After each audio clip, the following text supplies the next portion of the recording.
छोट्या पडद्यावरील मालिकांचा प्रेक्षक वर्ग हा चांगलाच वाढला आहे.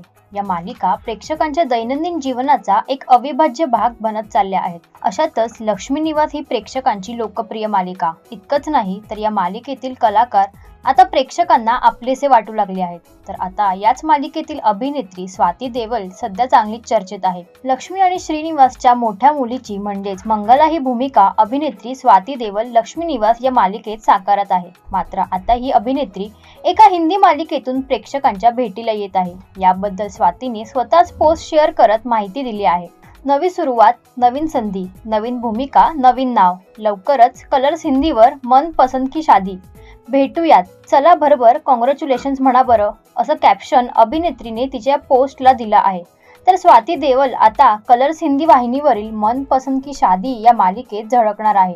स्वाती देवलची ही पोस्ट पाहून आता ती लक्ष्मी निवास या मालिकेतून एक्झिट घेणार का असा प्रश्न अनेकांना पडला होता. त्याबद्दल देखील अभिनेत्रीने चाहत्यांच्या मनातील संभ्रम दूर केले आहेत. त्यामुळे ती लक्ष्मी निवास या मालिकेत देखील प्रेक्षकांना दिसणार आहे. तिच्या या पोस्टवर चाहत्यांसह अनेक मराठी कलाकारांनी देखील तिचं कौतुक केलं आहे. तर तुम्ही स्वाती देवलला नव्या हिंदी मालिकेत पाहण्यासाठी किती उत्सुक आहात हे आम्हाला कमेंट करून नक्की कळवा. आणि मनोरंजन विश्वातील अशाच काही खास अपडेटसाठी इट्स मज्जा मराठी या यूट्यूब चॅनलला लाईक आणि सबस्क्राईब करायला विसरू नका.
मराठी मनोरंजन सृष्टीमधील मालिका, चित्रपट, नाटक तसेच कलाकारांबद्दलच्या नवीन अपडेट्स जाणून घेण्यासाठी नक्की सबस्क्राईब करा इट्स मज्जा मराठी या आपल्या नवीन यूट्यूब चॅनलला.